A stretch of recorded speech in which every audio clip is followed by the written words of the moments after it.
visite d'État de 2 jours au Mozambique, le président kényan William Ruto a signé le jeudi 10 août 2023 avec son homologue mozambicain Filipe Nyusi 8 accords de coopération pour stimuler la croissance économique et renforcer les liens commerciaux entre leurs pays. Les accords comprenaient l'entraide judiciaire en matière pénale, la reconnaissance mutuelle et l'échange de permis de conduire, le secteur de l'économie bleue et de la pêche et l'accord de coopération en matière de défense, ainsi que de l'agriculture, de l'énergie et du développement des capacités dans la fonction publique entre les deux pays.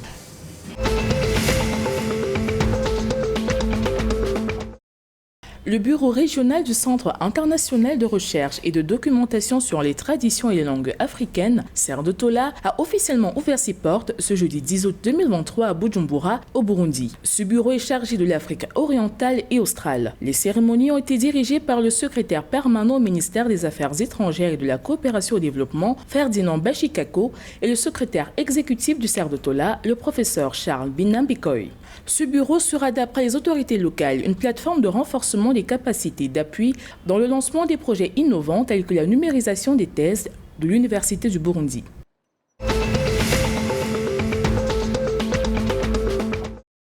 L'Afrique de l'Est enregistrera la performance économique régionale la plus élevée du continent en 2023 et 2024, avec des chiffres de croissance supérieurs à 5% selon le rapport des perspectives économiques de l'Afrique de l'Est 2023 de la Banque africaine de développement, publié le 27 juillet 2023.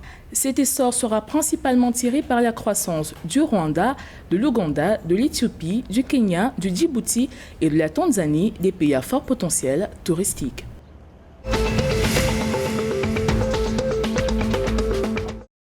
Le Rwanda se prépare à accueillir le 14 août 2023 l'Ironman 70.3, un triathlon international qui comprend une série de courses de longue distance et qui reviendra pour sa 4e édition. Les autres précédents étaient le Maroc, l'Égypte et l'Afrique du Sud. Également connue sous le nom de Half Ironman, cette compétition couvre 70,3 miles, d'où son nom. Les participants nagent sur 1,9 km, pédalent sur 90 km et courent sur 21,1 km. La compétition rwandaise offrira 30 places qualificatives pour le championnat du monde Ironman 70.3 qui aura lieu les 26 et 27 août prochains à Lahti, au Finlande.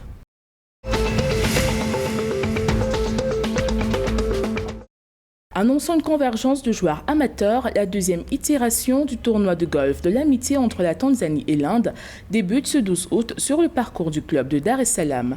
Organisée sous le patronage du Haut Commissariat de l'Inde en Tanzanie, la Coupe de l'amitié Inde-Tanzanie a permis, grâce aux recettes générées en 2022, d'offrir environ 5 millions de shillings tanzaniens à l'équipe junior pour participer à la compétition All Africa Junior en Ouganda.